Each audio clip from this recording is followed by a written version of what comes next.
So, more gruesome details are emerging this morning concerning yesterday's frenzied attack in an apartment complex or a residential complex in Donaghmede in Dublin. One young person has died as a result of the attack. Apparently, it's a Ukrainian who's over here seeking international protection. All of the people involved in this incident yesterday were all foreign nationals, apparently. And I would say a lot is being done to try and minimize the PR damage that's coming out from this, let alone the fact that somebody has tragically died, with Jim O'Callaghan, the Justice Minister for Ireland, issuing an apology for what happened, or his concern for what happened, against the backdrop of him telling the world that Dublin was a safe place, getting safer by the day, at a recent Gardaí passing out ceremony in Templemore. So to discuss this, I have a Dublin resident here this morning who's no stranger to shenanigans and skullduggery on the streets of Dublin. We're going to try and break this down a little bit. Welcome to Philip Dwyer. Philip, how you doing today? Good morning, Rick, and thanks for inviting me on again. Great to talk to you. You're welcome. Yesterday, the details on this were scant. Various newspaper articles were reporting this in different ways. Some said a boy was injured, it was young people, it was this, it was that, it was the other. Apparently, it was a very serious affair altogether. I want to look at some of the updates that are coming in this one this morning with you, Philip, and also set it against a piece that was published this week also, that Dublin is the least safe place in Ireland, apparently, to raise a family. And this is against, again, a backdrop of the Justice Minister, this Justice Minister, Jim O'Callaghan, and the previous Justice Minister, Helen McEntee, assuring the world that Dublin was a safe place and getting safer by the day. So a teenager killed yesterday in the stabbing has been named as Gardaí set to launch a murder investigation. The chief suspect has been identified, a young man from another country, transported to hospital with hand injuries. The teenage asylum seeker in Dublin who died has been named as Vadym Davydenko.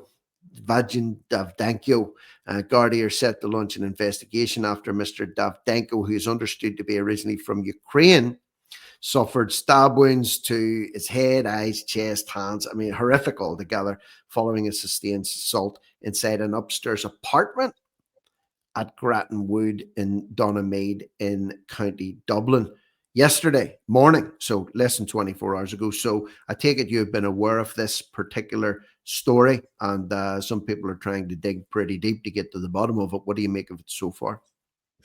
Yeah, I mean, it's like every part of the migration, the crime aspect of it is always kind of airbrushed or swept under the carpet, or we're gaslit about it. Again, this is non-nationals brought into the country, given the best of accommodation. Who wouldn't love to live in a lovely apartment block like that, free of charge, given to you by the state? Who wouldn't love that? And here we have another example of the kind of the open borders, no proper checks, not knowing about who you're bringing into the country. You know, it's a tragedy. Nobody wants to see anybody being killed like that, or whatever, right? But the fact of the matter, we don't know the details of exactly what happened here, Rick, but we do know what happened is some kind of psychotic behavior. We have some psychopathic individual after absolutely destroying another human being with a knife. And the poor kid now is dead. Okay, so this is what we have: a lack of control, a lack of consideration, a lack of care from the people who are responsible for our borders, who are responsible for this mass immigration, whether it's refugees or not refugees, legal or illegal. There's just no proper checks. We do not know who we're bringing into the country, and this is just one more example of it.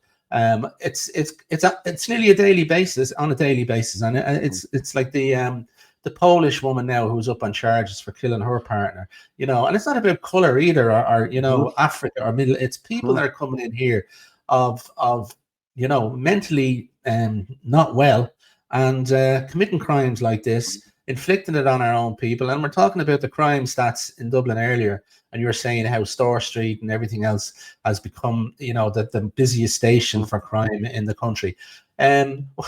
Imagine like what it would be like if people were actually going into the city centre like they normally used to go. Mhm. The amount of people who actually don't go now, like if the same amount of people went into the city centre as years ago, as say less 10 years ago, them crime stats would probably be doubled. Yeah. There'd be more muggings, there'd be more attacks, there'd be more stabbings, there'd be more robberies, whatever.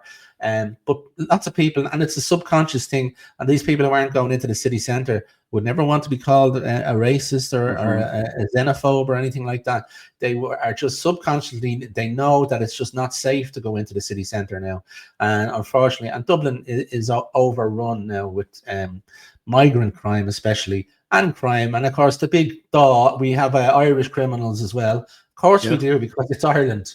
And this nonsense statement that the lefties come out with, it's like, yeah, we of course, yeah, we've Irish rapists, Irish murderers, muggers, blah blah blah, and absolutely we do, but we always will. We always will. It's not going to go why away. bring in more? Yeah, exactly. We're bringing in more and more of them. It's insane. So I don't like. It's just, we're talking about this madness. Continue every week seems to be something different, something worse, and it's nearly like it's nearly by design we're being desensitized to it all as well now. It's like, oh yeah, a group of kids went into some in an apartment somewhere, went into a frenzy, and somebody got stabbed to death. Oh yeah, sure, that's just the way things are now. Shrug your shoulders and everything else. But there is reasons for why these things are happening, and they're all avoidable. You mentioned, I want to backtrack a little bit on what you said as well about the who wouldn't want to live in residential accommodation like that. The left, the left, far left, the like of people before profit, the Coppingers and the Paul Murphys of this world would tell their people that, you know what, don't get angry at the migrants, the government. There's so many empty buildings in Dublin. There's so many vacant properties. The government could bring them all on, and no one has to be homeless. No one has to do without a roof over their head. Well, let's just put this into perspective for a minute here. That may be true, that if they brought every single vacant property into use and it was repurposed and refurbished, then nobody anywhere would be without a home. But the fact of the matter is, that's not going to happen anytime soon. They're failing on their house building. They're failing on the use of derelict properties. They're failing. There's ghost towns all over the place that are lying empty. They've done nothing about it, and I don't believe they will do anything about it. But this particular case, these apartments that were being used and ran by Tusla to house these young men who were one of them had only just arrived in Ireland, a month ago? There are people, Irish people, sitting on waiting lists and have been on waiting lists for 5, 10, 15 years. I've seen a video this week where somebody's been on a waiting list for 26 years. And I said, I just want a house to live in before I die. I'm in a caravan. I'm suffering a terrible life here. There's no way that anybody can say, well, it's just, don't blame the migrants. The fact of the matter is, in this case, if these people hadn't been fleeing allegedly and seeking international protection, that's at least 4 more Irish people could have been put up in nice accommodation rather than living on their friend's sofa or living in their car or living in temporary accommodation with their families in hellish conditions over long periods of time. It's hard to believe that that is the case, but that is the case, and the Irish homelessness numbers are going up month on month. I know, and that's the really sad part about it, that poor young man, whatever the circumstances were, is now dead. Yep. And he came from a so-called war-torn country. He would be more than likely 99%. He would be alive today if he had stayed in Ukraine and was housed somewhere in the eastern part of Ukraine. Western part of Ukraine. The western part, I should say. And that young man would more than likely be alive today. So it's, like the hoodwinking that's going on, the deceit that's going on, the betrayal of the Irish homeless people that should have been living in that apartment or whatever.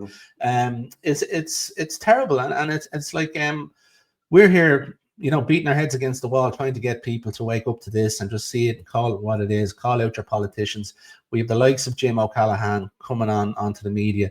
He's a lot more slick than McEntee, but he's more dangerous in my opinion. He's equally as bad, and I don't think You know, he doesn't understand. These politicians don't seem to understand. He lives in the kind of the leafy suburbs there around Ranelagh, everything else, these high-end parts of Dublin.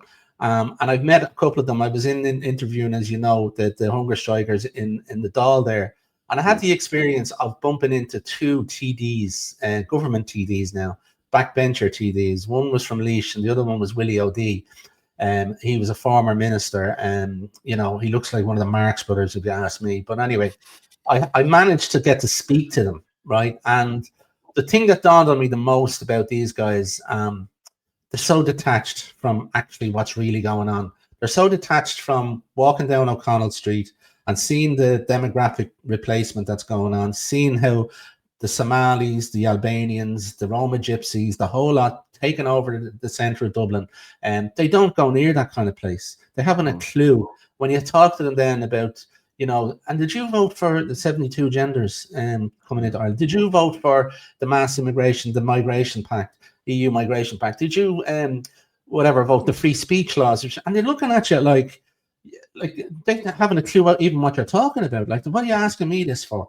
You know, and this is where we're at here. Like these incidents in the likes of Donaghmede there yesterday, they don't affect Jim O'Callaghan. No, they don't really. They're just stories out there. Jim O'Callaghan couldn't care less about a Ukrainian young fella or a Somalian young fella or coming from a country that supposedly they couldn't care less. And what they care about is it's nearly like it's like targets. To bring in as many as possible, no matter what the collateral damage is. The collateral damage being yesterday was to some psychopathic behavior from a couple of people that shouldn't be in the country in the first place. And are being housed and looked after at the Irish taxpayers' expense and at the expense of people on Irish homelessness lists or people that are living in temporary accommodation. They've effectively leapfrogged that, which is again something that you just can't get away from it. As tragic as this is, you can't get away from this whole setup here. And that's something that I want to go into as well, because more information's coming out with this too. Originally, this was we were being told that this was a residential care facility operated by Tusla. And apparently the apartments that they were staying in were. However, there's interviews that took place yesterday with, quote, neighbors of these asylum seekers or international protection applicants who are saying, oh, my kids are getting home from school and we're worried about the children. And what are we supposed to do? We had to vacate the block. So it looks like these units are mixed in with residential accommodation. So it's like an iPass block within a residential block. So you're actually mixing iPass accommodation in with residential. So the young victim, it's a tragedy. It's terrible, but it happened. A young victim was in this country seeking protection, was stabbed to death in a home under the care of Tusla, the state's child and family agency, whose name is MUD. Absolute mud as it is. But here's another blot on their copybook here. Another youth and an adult woman were also injured, both of whom were transported to hospital.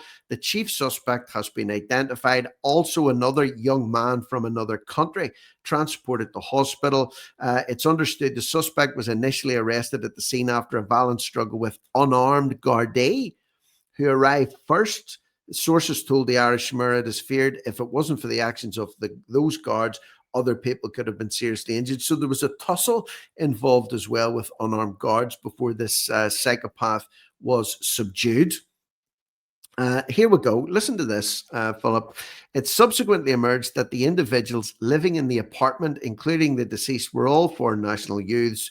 In a statement, Tusla said it could confirm a serious incident took place in one of our emergency residential units, not facilities, units. The language here is very careful, which is staffed on a 24-hour basis to provide care for 4 separated young people seeking international protection. So no expense spared, not just the accommodation, Philip, but 24-hour staffing to make sure that care is provided to these people who are just literally have just arrived in the country.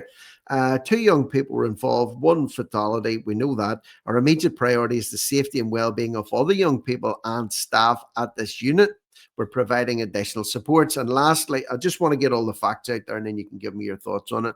Another neighbor, not another applicant, a neighbor said, it's shocking. The kids are coming home from school soon. You can't bring the kids home now. You can't let the kids out to play. I can't bring my 7-year-old home. If he sees this, he will go into full-blown anxiety. It's chaos. It's shocking for us. You think this is only next door? Another neighbor described seeing 2 distraught women coming outside and a youth being taken away, deceased, on a stretcher. Subsequently, when the video emerged of him coming out on the stretcher. The girls were here. God love them. One of them rang the guards. It was after a while they brought the man out on the stretcher. This place has loads of kids, Philip. This place has loads of kids, and they have to come home to this now.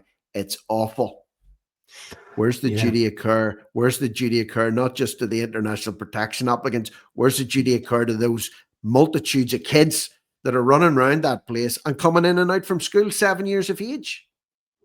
Yeah, I mean, official Ireland, I mean, the detachment from responsibility here, that they just in denial about the consequences of bringing someone like this into the country, where we had a psychopath living in a residential area. Who's to know the circumstances of what happened? But he's obviously went into a frenzy in it, not just killed one guy, he attacked and stabbed others. Where was the so-called 24-hour carer? Were they not able to stop what was going on?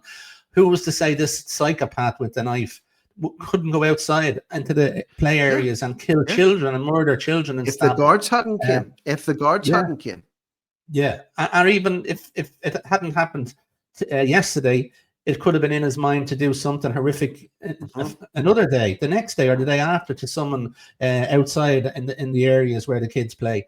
So it just beggars belief that they don't. I suppose they don't want to go there in their minds. The official Ireland, I'm talking about the people in charge, the politicians, the government, or whatever. They don't want to go there that they're actually culpable for this.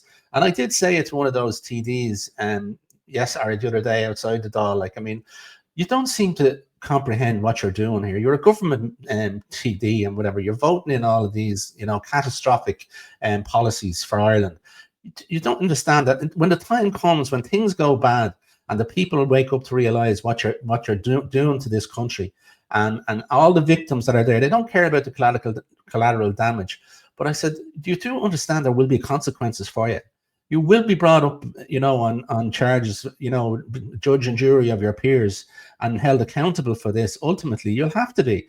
And it's just looking at you like you have 20. They don't get it. They don't seem to, either they don't get it or they don't care. I'm assuming a lot of them probably don't get it.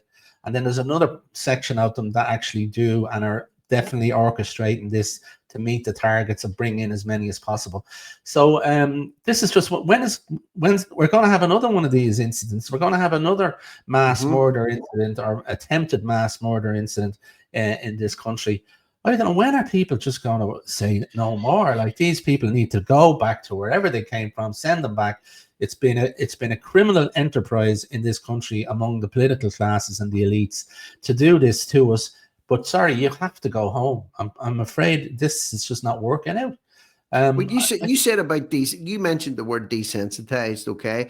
And I'm sorry to say this, but this is almost just part of day-to-day coverage now. I mean, like, you've been coming on and off speaking to me here since I started this channel a year ago tomorrow, actually. And what have I been covering predominantly since I started it, without any let up, without any change, and in a more higher volume and more severity, is crimes like this. This isn't the last one. This is not the last one. And yes, for those people saying, oh, but what about the Irish people that commit crimes? Yeah, it's Ireland. People are born here. There's going to be criminals in every country. The point that Philip's making, the point that I've been trying to make for a very, very long time is, we can't house our own people. We can't give medical attention to our own people. We can't give school places to our own people. We can't police our own streets as it is, let alone adding to the problems and adding to the stress. And the man that has the audacity, or sorry, should I say, had the audacity, and it would be interesting to see what his opinion on this is right now, Jim O'Callaghan, the so-called Justice Minister. This is him pictured with the outgoing Garda Commissioner, Drew Harris. He's since been replaced, but this was only done maybe a month or two ago. His quote at the last passing out of Garda from Templemore was, I would like the message to go out to people that Dublin is a safe place, says Jim O'Callaghan at a graduation of 150 Gardaí recruits in Templemore. Maybe, Philip, maybe that message made its way all the way over to Ukraine, and maybe that young lad was sitting going, well, I've been told it's not great over there, but, the Justice Minister's coming out with statements saying, I want the message to go out that Dublin is a safe place. And he even went on to say he would feel safe anytime, anywhere, walking around the streets of Dublin. You're out and about in Dublin a lot. You live in Tala. Have you ever seen Jim on a walkabout? No, I haven't. But I have seen Roma gypsies on a walkabout attacking, and he happened to be a Lithuanian guy about 2 years ago. I got some of it on video. And he was brutally attacked over a dispute between his child and their child. They attempted to murder his ex-partner, and he was hit by a wheel brace on the head. His nose was smashed. They ran him over with a car out in broad daylight, outside the Lewis stop outside me here, a Roma gypsy family renowned for crime in the area, well known for crime in the area. I went up and spoke to the guy. He was quite happy to speak to me while we were waiting for an ambulance. His nose smashed open, his head split open. Took an hour for an ambulance and guards to get there. We're literally 2 minutes walk from the guard station. And I said, I'll go to the guards with you the next day and make a statement. We went to the guards. I told the guards that it was a Roma gypsy family or whatever. I have video evidence. I have this and I have that. Gave my details. Was quite happy to go as a witness for the guy. And he was actually an ex-policeman from Lithuania. He was a policeman in Lithuania. And I said, you are aware this is this Roma gypsy family? And the guard just looked at me. I never heard another word back from the guards in relation to that case. You see, you made a mistake there. You made a mistake. You should have said, listen, they're a Dublin family, born and bred, sixth generation Dubliners that have been out there quicker than you could have got the Lewis back home again. And just to illustrate the point here with Jim O'Callaghan. Now, this was from let's say 2 months ago, whenever this was done, or it was during the summertime anyway. So put this in stark contrast to the message that he released yesterday. This is the same guy. I've been briefed in relation to an incident by An Garda Síochána that went underway in a Tusla residential facility. My deepest sympathies go to the family and friends of the young person who died. I'm thinking of other residents. I'm thinking of staff. I'm thinking this is a shocking tragedy for everyone in the facility. Gardaí will work with Tusla to provide all supports. A full criminal investigation is underway. What happened to this? I would like the message to go out to people that Dublin is a safe place. I mean, you can't have a more contrasting press release within the space of 2 months. Yeah, I mean, this is how your media works in Ireland now as well, and how they're exploited by these people, how they're all in cahoots, how they're sponsored like RTE, and they get government grants and payments to do what they're told and what they want them to do. And this is an example of it. I mean, he's concerned for the residents and everything. He wasn't concerned for the residents there before this psychopath was moved in there. No proper checks or whatever else. That didn't come into it at all.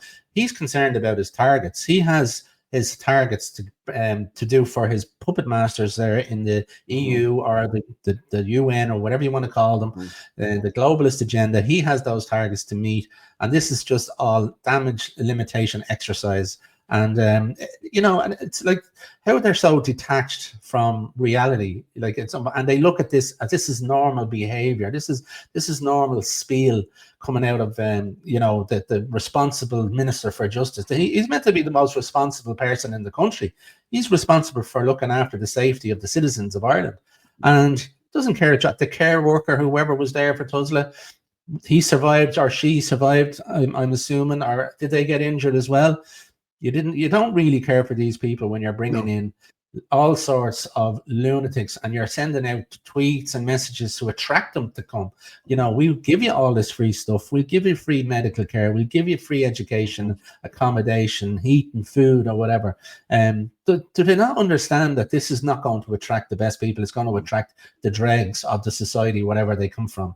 And there's no shame in them even, you know what I mean? They just do it. They just do it like as if, there's no conscience there. Like this, Nope. they don't care like that. This is real world circumstances. This is consequences for people that are going to be the victims of all of this. The Aisling Murphys and the guys and the two men in Sligo. We can go on and on and on with all these victims, I suppose, of these crimes that should never be happening in this country. Shouldn't have been happening, Philip. And another aspect of this, just as you're talking there too, you're talking about the people that live in the areas, their safety's being compromised. The workers, the Tusla workers that were in that facility providing the care, they were compromised. But even, he was pictured there with a Garda passing out ceremony in Templemore.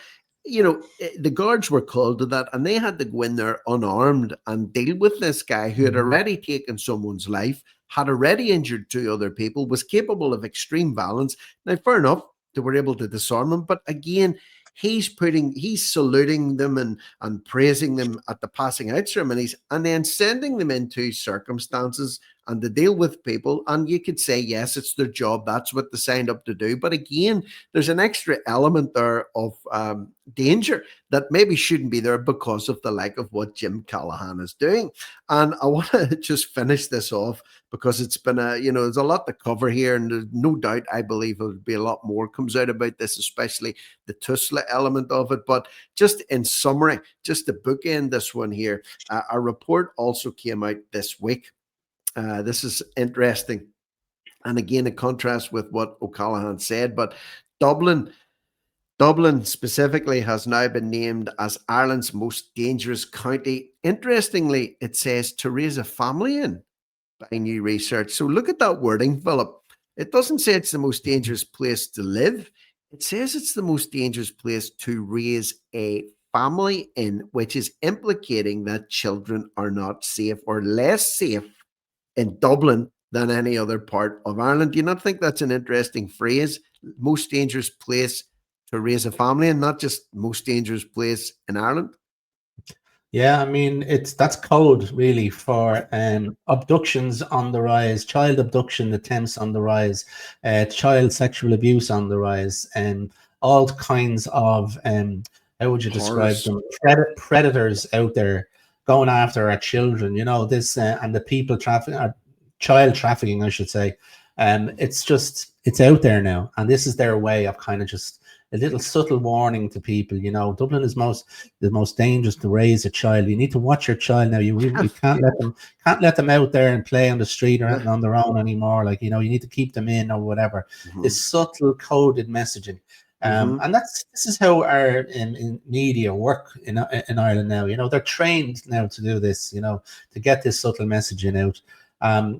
I totally agreed. It is the most dangerous county in Ireland to raise a child. But the whole you could say that about most towns now around Ireland, that you cannot let your children out on their own, out to play, and without being worried sick about what possibly might happen. I mean, I just go outside here in Tallaght, or around Dublin and parts of the country. It's like you're watching these. You go 100 yards and you're seeing some guy, Middle Eastern African guy, walking around the place with a rucksack, aimlessly walking around with a rucksack. Now, who knows? What are these people doing here? Where are they coming from? What are they doing here? What's their purpose? Some of them might be coming from work and going to, but they look, you can see them aimlessly walking around. Are they looking for mischief? Are they looking for somebody to attack or whatever? I just don't know. And the problem is, one of them is one too many. If they do something like this psychopathic attack that happened yesterday, one is one too many. Prevention, Philip, is better than cure. And again, that's not taking away from the fact that if every single illegal or legal or whoever people left Ireland tomorrow, there's still going to be crime. There's still going to be attacks. There's still going to be children harmed. We're not disputing that for 1 second.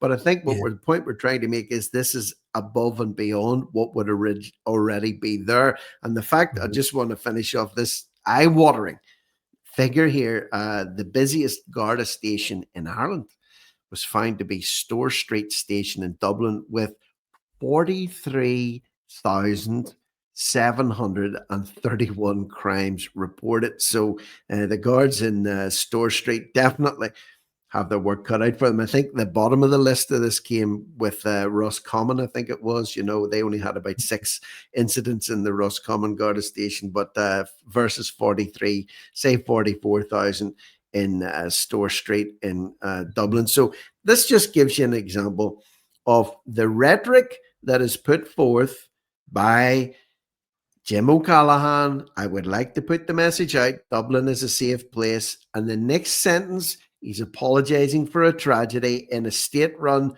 Tusla facility. And then an article has come out less than 2 months after he made a statement to say Dublin is named as the most dangerous county to raise a family in. So if not, we're doing nothing else here today, Philip. We're just simply providing people with some information that we advise them to go away and do their own research. Don't take Philip's word for things. Certainly do not take my word for anything. Use your brain, go out and do your own research and be real. Take your head out of the sand, take the blinkers off. It can be difficult to do sometimes and realize this is a problem that's not getting any better anytime soon. So I want to stop it at that because I have a feeling more will be coming out about this, maybe even today, Philip. And I just wanted to get your reaction on things, which I thank you for providing. Just And of before, course, yes, just before you go, Rick, just that stat of 43,731. Wouldn't it be fascinating just to have the statistic of how many of those reported crimes involved non-nationals, non-Irish people? That would be interesting as well to find that stat. But we'll never get that stat. And just to say as well that the borders were created for a reason. Passports were created for a reason. Vetting was created for a reason. Passport controls at airports were created, and vetting, so that's designed to stop incidents like this happening in Donaghmede yesterday. That's what it's supposed to be there for, so we can get non-criminals coming into the country. But our borders seem to be, and our immigration laws seem to be just thrown in the bin. Yeah, they're supposed to do those things, but the fact that we're discussing this here this morning shows that they obviously do not do those things. So again, big thanks to you, Philip. Check out the description box underneath this video. There'll be a link through there to Philip's X/Twitter page. Live streams galore on there. He's out and about. He was talking with the hunger strikers outside the Dáil the other day, and I know they're very appreciative of that too. The more light we can shine on that protest, the better. And also, if you can, give Philip some support. He's out there, he's traveling left, right, and center at the protest, putting himself out there, taking some knocks for it. He's not just talking, he's doing the walking as well. So support him if you can, folks. Show him some love. And for now, anyway, big thanks to you, Philip. That's Philip Dwyer. I'm Rick Munn. This is No Risk, No Reward Media, and we are over and out.